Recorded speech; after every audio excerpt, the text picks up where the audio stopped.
pertama gue bakal ngebahas tentang satu judul Watashi tachi wa Douka Shiteru, atau dalam bahasa Inggrisnya tuh Cruise in Love. Untuk si Warm Up Love ini dia temanya sama, ada bumbu tentang bisnis kuliner juga, terus ada bumbu romance-nya.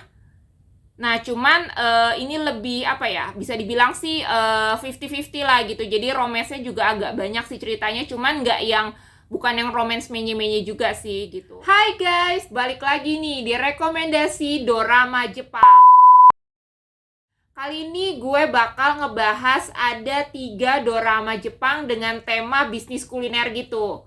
Cuman memang ini bukan dorama baru ya, jadi 2 diantaranya dorama tahun 2020. Nah, tapi sebelum gue bahas untuk ketiga dorama tersebut, kalian jangan lupa like, subscribe, dan share biar gak ketinggalan nih video-video gue berikutnya.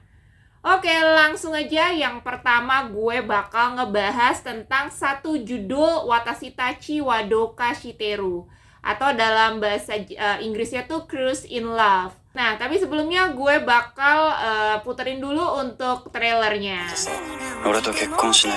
二度と会いたくないと思ってた人。私は忘れない。幸せを奪われた椿の一言で、そんな相手としましょう。結婚。15年前の当主殺害事件。母親を殺人犯にされた少女と父親を殺された少年。2人の運命を狂わせた真犯人は一体。真実だけは必ず見つけ出す。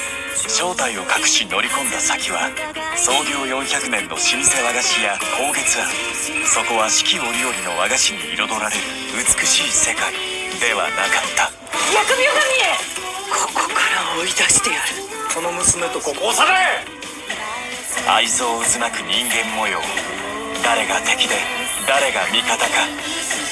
新水曜ドラマ私たちはどうかしている。8月12日夜10時スタート。後戻りだ。Untuk si Cruise in Love ini total episodenya ada 8. Untuk genrenya sendiri bisnis kuliner, terus ada thriller dan juga sedikit bumbu romance-nya gitu. Nah, untuk pemainnya sendiri itu ada Ryusei Yokohama sebagai Tsubaki, sama yang ceweknya itu ada Minami Hamabe sebagai Nao. Nah, untuk ceritanya sendiri itu berawal dari diceritain tuh awalnya masa kecilnya si Nao gitu. Jadi Nao dan mamanya itu kan orang tua tunggal gitulah. Nah, mamanya itu bekerja di satu toko manisan tradisional Jepang gitulah gitu. Jadi kalau di Jepang itu ada yang namanya wagashi. Jadi orang tuh yang mahir membuat manisan-manisan tradisional Jepang gitu. Jadi bentuknya tuh biasanya tuh yang ada bentuk daun atau bentuk buah-buahan gitu dengan warna ada pink, ada merah, terus orange gitu. Jadi warna-warni gitulah. Dan biasanya tuh dalamnya itu adalah kacang merah yang sudah dihaluskan gitu. Nah, mamanya tuh bekerja di toko tersebut gitu. Nah, tokonya itu tuh toko legendaris gitulah, sudah ada dari 400 tahun yang lalu gitu. Nah, mamanya selain kerja di situ juga dibolehkan untuk tinggal di toko tersebut karena memang ada area khusus untuk karyawan yang kerja di situ gitu. Nah, dan Nao pun juga ikutan tinggal tuh di situ. Nah, si yang punya tokonya itu, dia tuh punya anak si Tsubaki itu. Nah, makanya disitulah awal ketemunya si Tsubaki sama Nao gitu. Jadi mereka sering main bareng gitulah. Nah, cuman tanpa mereka tahu, ternyata tuh si mamanya Nao sama papanya Tsubaki itu dulunya itu mereka pacaran. Cuman gak disetujuin gitulah sama keluarganya Tsubaki. Karena mamanya itu kan, mamanya si Nao tuh dari keluarga biasa-biasa aja lah gitu kan. Sedangkan si papanya itu kan, papanya Tsubaki kayak dari keluarga berada gitu. Nah, akhirnya mereka putus, terus papanya Tsubaki nikah sama orang lain gitu, sama si mamanya Tsubaki itu gitu. Nah, terus suatu ketika papanya itu tuh ditemukan meninggal gitu. Jadi kayak pagi-pagi gitu ditemukan sudah meninggal, terus kayak jadi kayak korban pembunuhan gitu. Karena di sebelahnya itu ditemukan ada kayak pisau gitulah yang dipakai buat ngebunuh papanya gitu. Nah, cuman nggak tahu nih siapa pembunuhnya gitu. Nah, terus ketika polisi datang terus melakukan interogasi, terus masih nanya-nanyain gitulah gitu kan, apakah ada saksi mata di situ. Nah, di situ Tsubaki itu tuh ngaku ngelihat ada orang yang ngebunuh papanya itu gitu, dan pas ditanya siapa, dia bilang adalah mamanya Nao sebagai pembunuhnya gitu. Nah, sedangkan mamanya Nao tuh sama sekali nggak tahu menahu gitu loh. Dan baru tahu juga pagi itu gitu kalau papanya tuh ditemukan meninggal gitu loh. Nah terus akhirnya mamanya ditangkep, terus Naonya pun akhirnya kayak di semacam dibawa ke panti asuhan gitulah, karena kan dia sebatang kara kan semenjak mamanya ditangkap itu gitu. Nah terus mamanya itu pas lagi proses interogasi, proses peradilan gitulah, terus mamanya meninggal di situ. Nah akhirnya kan si Nao pas tahu mamanya meninggal tuh jadi kayak dendam banget lah sama Tsubaki dan keluarganya, karena menyebabkan mamanya dia sih percaya mamanya tuh nggak salah gitu kan, terus menyebabkan mamanya meninggal gitu. Nah akhirnya ceritanya kemudian berlanjut ke 15 tahun kemudian. Nah, si Nao tuh udah tumbuh besar, terus dia mengikuti jejak mamanya lah sebagai pembuat manisan Jepang itu, manisan tradisional itu gitu. Nah, si Tsubaki karena memang dia keluarganya itu adalah keluarga turun temurun lah gitu, mewarisi toko keluarga si toko manisan itu, jadi dia sekarang dipersiapkan lah sebagai pengganti papanya untuk bisa mengelola si tokonya itu gitu. Nah terus mereka tuh nggak sengaja ketemu di satu si Nao dan Tsubaki itu di satu kompetisi membuat si manisan itu gitu. Nah disitulah akhirnya si Naonya sih si Naonya tahu itu Tsubaki, tapi si Tsubakinya nggak ngeh kalau itu adalah Nao, temennya dia waktu kecil gitu. Nah di situ si Tsubakinya tuh tertarik gitulah sama si Nao gitu. Terus akhirnya kayak ngelamar gitulah, mencoba untuk ngelamar si Nao untuk jadi istrinya gitu. Cuman si Nao sebenarnya nggak ada perasaan apa-apa, cuman karena memang niatnya tuh pengen balas dendam, pas dia udah besar dia tuh pengen balas dendam dengan Tsubaki dan keluarganya. Akhirnya dia terima nih lamarannya gitu, dengan tujuan untuk kalau dia sudah masuk ke dalam keluarganya si Tsubaki, bisa lebih gampang lah untuk dia balas dendam gitu. Nah tapi Tsubakinya tuh sama sekali gak ada curiga apa-apa gitu kan. Nah jadi setelah mereka akhirnya menikah itu, disitulah akhirnya kayak si Nao tuh kayak semacam bermuka dua lah gitu. Dia kayak pura-pura manis gitulah di depan Tsubaki gitu dan keluarganya, tapi di belakangnya dia kayak nyusun strategi lah bagaimana bisa ngehancurin si Tsubaki dan keluarganya gitu. Jadi seru sih. Jadi ceritanya tuh nggak ada unsur bisnis kulinernya gitu kan, tentang bagaimana sebuah toko manisan tradisional Jepang mengembangkan bisnisnya mereka gitu kan. Terus yang serunya sih di situ kayak diperlihatkan gitulah cara pembuatan manisannya seperti apa gitu kan, teknik-tekniknya gitu kan. Nah buat kalian yang suka tentang kuliner atau bikin kue atau masak segala macam itu seru sih, bisa nambah kayak semacam ilmu juga lah di situ. Nah terus ada ininya juga, ada mikirnya juga karena ada tentang si pembunuhannya itu gitu kan. Nah, jadi situ nanti si Nao-nya itu kayak di samping dia membalas dendam mamanya, tapi dia juga kayak mencari pengen membuktikan gitulah kebenaran, apakah bener nih mamanya yang bener ngebunuh si papanya Tsubaki ini gitu. Nah situlah nanti akan terungkap lah gitu. Dan ini bisa dibilang tuh unsur thrillernya tuh nggak ketebak ya gitu. Gue pun juga pas nonton kayak awalnya gue ngira yang bunuh tuh si A gitu kan, tapi ternyata setelah dirunut lagi ternyata bukan gitu. Jadi kayak nggak mudah ketebak gitu, jadi seru sih menurut gue. Jadi buat kalian nih yang suka cerita-cerita thriller nih pembunuhan tapi nggak terlalu yang serius banget gitu, jadi masih ada unsur-unsur juga, bumbu-bumbu dramanya, romansnya gitu, bisa tonton ini. Oke, gitu. Berikutnya gue mau lanjut ke judul berikutnya. Ini ada judulnya itu adalah Konokoi Atatame Maska, atau dalam bahasa Inggrisnya tuh A Warm Up Love. Nah ini sama, ini masih tahun 2020 rilisnya. Cuman kalau yang Cruise in Love itu adalah drama series musim panas, kalau ini nih drama series musim dingin. Nah ini produksinya dari TV TBS, total episodenya ada 10. Nah, sebelum gue bahas lanjut untuk pemainnya siapa aja, nah, kalian tonton dulu untuk trailernya. 君が必要だ俺は社運をかけた特別なシュークリームだ。どこよりも一番売れるものを作ってくれ。スイーツ開発を通して動き出す恋の四角関係を描いた最高のスイーツラブストーリー。スイーツは喜ばせたい相手を思って作るべきです。俺キキちゃんの特別になりたい。あの二人なんかあんの？今年のクリスマス開けといてね。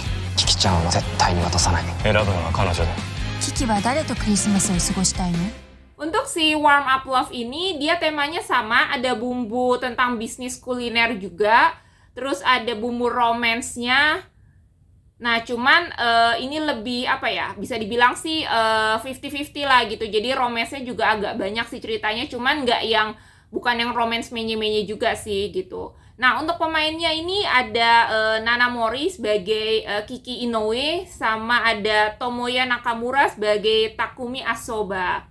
Jadi itu ceritanya berawal dari si Kiki Inoue ini, dia tuh kayak masih muda gitulah, kayak masih umur 20-an gitu, terus baru lulus kuliah gitu, terus dia kayak sekarang kerja part time gitu di konbini gitulah, jadi kayak semacam Sevel Lawson gitu kan.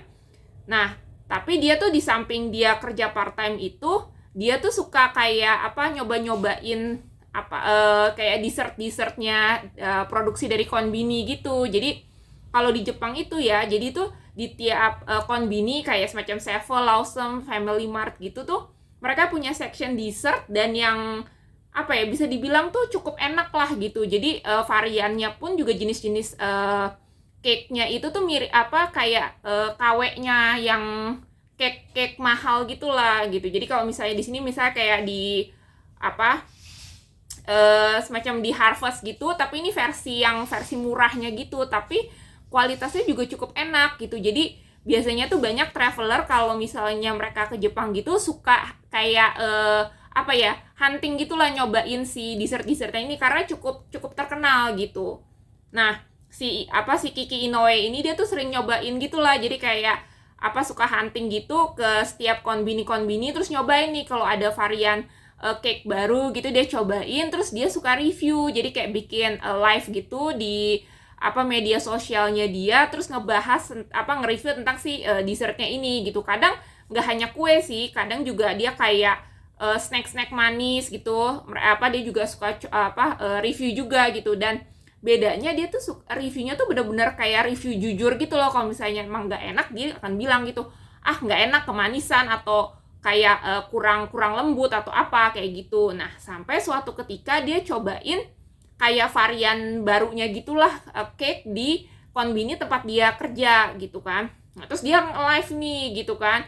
Nah, ternyata nggak sengaja tuh ditonton sama CEO perusahaan si konbini tempat dia kerja itu gitu kan. Terus dia kaget gitu kan. Terus dia lihat kok kayaknya lokasinya kok nggak begitu jauh gitu dari tempatnya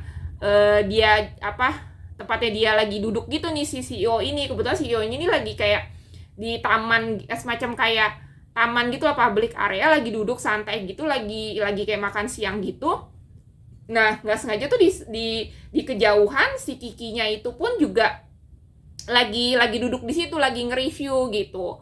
Nah, terus dia lihat, terus pas dia cari tahu gitu, lihat sekeliling si CEO itu ada nemuin nih si Kiki ini gitu yang review gitu kan. Terus jadi kayak tertarik, menarik juga nih. Terus dia lihat media sosialnya, dia suka banyak juga dia suka nge-review dessert di konbini gitu. Nah, akhirnya nih karena CEO ini yang diperankan sama si Tomoya Nakamura ini sebagai Takumi Asaba, dia tuh CEO barulah di perusahaan itu, terus disuruh untuk kayak ngembangin konbininya untuk meningkatin penjualan gitu. Jadi kayak disuruh bikin plan-plan untuk pengembangan si konbini ini gitu, karena cabangnya ini nih lagi turun banget lah gitu penjualannya, jadi suruh ningkatin gitulah. Nah, makanya dia tertarik untuk nge-hire dia cari tahu lah tentang si Kiki, nge-hire gitulah untuk bisa masuk ke dalam tim pengembangan untuk dessert di konbininya itu gitu. Nah, dia sih sebenarnya nggak terlalu yang bisa-bisa banget sih bikin kue gitu kan, cuman bisa lah gitu, tapi kayak nggak terlalu jago-jago banget gitu. Tapi dia tuh kayak ide-idenya tuh menarik gitu. Nah, makanya tuh yang akhirnya bikin si Takuminya ini nih untuk tertarik untuk nge-hire dia masuk ke dalam tim itu gitu. Jadi ceritanya tuh sebagian besar tuh tentang bagaimana kayak mengembangkan si resep-resep baru atau ide-ide baru lah untuk si dessert di konbini itu, tapi ada bumbu-bumbu percintaannya gitulah antara si Kiki sama si Takumi itu gitu. Jadi kayak sejalannya mereka partneran gitulah untuk ngembangin si divisi dessertnya ini. Akhirnya mereka kayak muncullah perasaan saling suka lah satu sama lain kayak gitu sih. Ini seru, lucu, ada sedikit komedinya juga. Jadi buat kalian yang mau drama romance yang agak beda gitu, yang ada bumbu sedikit sedikit komedi, terus ada bumbu-bumbu kulinernya gitu kan. Karena di sini juga serunya juga dikasih lihat juga gitu kan tentang cara bikin-bikin cake-nya itu gitu, seru sih. Menarik, jadi tahu juga tentang dunia konbini seperti apa, perusahaan konbini atau convenience store gitu. Nah, jadi ini kalian bisa tonton ini, seru, rekomen banget sih ini. Oke, yang terakhir ini juga ini termasuk masih baru sih gitu, karena ini salah satu drama musim dingin 2022 gitu. Jadi tayang tuh kalau nggak salah bulan antara Januari Februari tahun inilah gitu. Judulnya ada Muchaburi Watashi ga Sacho ni Naru Nante gitu. Nah, ini juga kalau yang ini dia produksi dari TV NTV. Oke, sebelumnya gue akan puterin dulu untuk trailernya. 社長が新規事業の発表会見を開きます。社長に就任いたしますのは高梨雛子です。私が社長？なーにー？あなたの無茶ぶりには付き合いません。無理です。雛子、これはチャンスかもしれないよ。私には荷が重いです。お許しください。独り言マジキモいっす。無茶ぶり、私が社長になるなんて。1月12日水曜夜10時。うちの子よろしくね。 Nah, untuk Muchaburi ini dia total episodenya ada 10, genrenya itu sama tentang bisnis kuliner, ada romance komedinya juga. Nah, untuk pemainnya itu ada Takahata Mitsuki sebagai Hinako Takanashi, terus ada Si Son Jun sebagai Ryo Taiga, dan Matsuda Shota sebagai Hiroto Asami. Jadi ini bermula dari si Hinako. Jadi dia tuh bekerja sebagai semacam kayak sekretaris, merangkap juga asisten dari CEO di suatu perusahaan yang diperankan oleh si Hiroto, CEO-nya itu gitu. Jadi dia kerja udah 8 tahun dan dia tuh tipikal yang kalau dikasih tugas gitu kayak oke-oke aja gitu. Oh iya bisa dikerjain gitu. Padahal tuh setiap hari tugas-tugas yang dikasih tuh kadang tuh tugas-tugas yang kayak nggak masuk akal gitu, kayak ini apa bisa gitu dilakuin, tapi dia karena kayak tipikalnya tuh kayak nggak bisa nolak gitu, jadi dia selalu terima aja gitu kalau disuruh ngerjain itu gitu kan. Sampai akhirnya dia tuh waktunya tersita buat pekerjaannya, sampai nggak ada waktu lah buat dia pribadi gitu, apalagi untuk dia nyari pacar gitu kan, apalagi dengan usianya sekarang tuh udah 30 gitu kan. Terus kayak temannya pun juga kayak kasihan gitu sama dia, aduh kok dia tuh bener-bener kayak udah usia 30 tapi kayak masih waktunya tuh dihabiskan hanya untuk kerja aja gitu, maksudnya me time-nya, waktu pribadinya pun nggak ada gitu kan. Nah, sampai akhirnya di suatu hari tuh bosnya bener-bener kasih satu tugas ke dia tuh bener-bener yang nggak dibayangin banget lah gitu sama dia, bener-bener yang sangat-sangat nggak masuk akal gitu. Dia yang seorang sekretaris tiba-tiba disuruh jadi seorang CEO dari anak perusahaannya CEO itu gitu. Jadi perusahaannya itu jadi mau ngembangin ke bisnis kuliner, jadi mau bikin kayak satu manajemen yang menghandle restoran Prancis gitu. Dan itu dia bener-bener kayak buta banget lah tentang dunia kuliner, tentang dunia bisnis F&B gitu kan. Tapi dia disuruh jadi CEO gitu kan. Cuman ya karena dia balik lagi orangnya tuh nggak bisa nolak gitu kan, jadi akhirnya dia terima lah itu gitu kan. Walaupun dia juga nggak tahu sih bakal kayak gimana gitu kan, bakal ngapain gitu kan. Nah terus tapi di akhirnya sama si bosnya itu dia tuh dikasih diperbantukan dengan orang-orang timnya dia tuh yang memang cukup ahli lah gitu di dunia bisnis gitu, dan bisa ibaratnya ngasih masih banyak masukan lah buat dia gitu kan. Nah, salah satu timnya dia itu adalah si Seonjun, atau di situ dia berperan sebagai Ryota Taiga. Nah, dia tuh bisa dibilang tuh dari timnya kan nggak banyak ya, cuman kalau nggak salah kayak sekitar 5 orang gitu. Nah, dia tuh salah satu yang ibaratnya ide-idenya tuh bagus gitu kan, dan banyak ngasih bisa kasih masukan yang oke lah gitu buat si Hinako gitu. Nah, tapi si Ryo itu tipe orangnya tuh yang cuek, terus kayak jutek gitu, terus nggak bersahabat banget lah gitu. Bahkan sering kayak kayak ngenyek gitulah sama si Hinako gitu. Jadi ibaratnya kayak sering berantem juga lah mereka gitu kan, kayak kucing sama anjing gitu kan. Nah, cuman lambat laun tuh ternyata kayak mereka tuh saling membutuhkan satu sama lain gitulah. Jadi kayak si Hinako tuh kalau ada dia nemuin satu masalah gitu, dia tuh kayak selalu nyari pertolongannya sama Ryo, karena dia kayak yakin gitulah si Ryo itu bakal bisa ngasih solusi lah gitu, kasih solusi kayak ide atau solusi tuh yang oke lah gitu. Nah, tapi tanpa disadari ternyata si Ryo-nya tuh ada perasaan nih sama si Hinako gitu. Cuman Hinakonya sih masih biasa-biasa aja gitu, dia nganggapnya kayak adik gitulah, karena memang usianya juga di situ tuh tuaan si Hinakonya itu gitu. Dan Hinakonya itu karena dia sangat mengagumi si mantan bosnya dia itu, jadi dia tuh kayak kayak ngambil gaya kepemimpinan CEO-nya diterapkan di perusahaannya dia itu, si perusahaan si kulinernya ini gitu kan. Jadi saking dia mengaguminya gitulah.